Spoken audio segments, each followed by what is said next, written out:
গাজা থেকে প্যালেস্টিনিয়ানদের স্থায়ীভাবে উচ্ছেদের বিষয়ে প্রেসিডেন্ট ডোনাল্ড ট্রাম্পের পরিকল্পনার প্রতিবাদে দেশে দেশে বিক্ষোভ করেছে প্যালেস্টাইনের সমর্থকেরা। শনিবার লন্ডন ও ডাবলিনের আমেরিকার দূতাবাসের সামনে বিক্ষোভ করেন কয়েক হাজার মানুষ।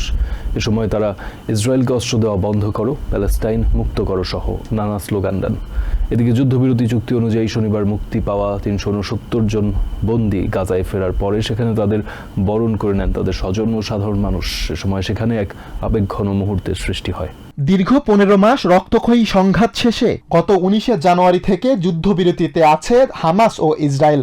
যখন গাজাবাসী স্বপ্ন দেখছে যুদ্ধবিধ্বস্ত দেশকে পুনর্গঠনের, ঠিক সেই সময় প্রেসিডেন্ট ডোনাল্ড ট্রাম্প জানান গাজা নিয়ন্ত্রণ নিয়ে আমেরিকা সেখানে একটি বিলাসবহুল পর্যটন কেন্দ্র তৈরি করতে চায়। প্যালেস্টিনিয়ানদেরকে সেখান থেকে সরিয়ে অন্য দেশে পুনর্বাসনের পরিকল্পনার কথাও জানিয়ে দিয়েছেন ট্রাম্প। ট্রাম্পের এমন ঘোষণার প্রতিবাদে শনিবার লন্ডনে আমেরিকার দূতাবাসের সামনে বিক্ষোভ করেন হাজারো মানুষ।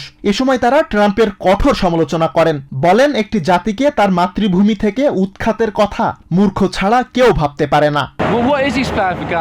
গাজা নিয়ে ডোনাল্ড ট্রাম্প যে পরিকল্পনা করছে তা একেবারে হাস্যকর।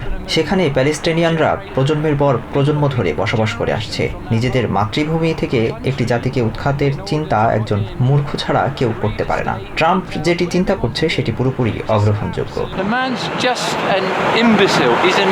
শনিবার গাজা নিয়ে ট্রাম্পের পরিকল্পনার প্রতিবাদে বিক্ষোভ হয়েছে আয়ারল্যান্ডের রাজধানী ডাবলিনের আমেরিকান দূতাবাসের সামনেও। এ সময় বিক্ষোভকারীরা ইসরায়েলকে অস্ত্র দেয়া বন্ধ করার দাবি জানান। তারা ট্রাম্প বিরোধী নানা স্লোগানও দেন।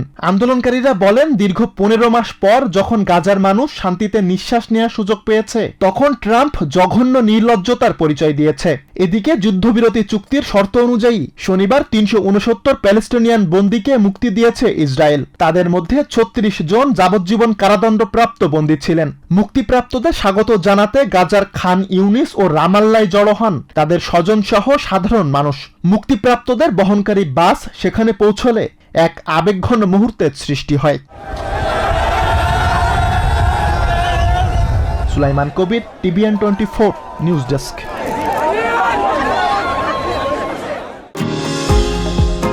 নিউ ইয়র্ক থেকে সম্প্রচারিত TVN 24 টেলিভিশন বিশ্বজুড়ে বাঙালির কণ্ঠস্বর।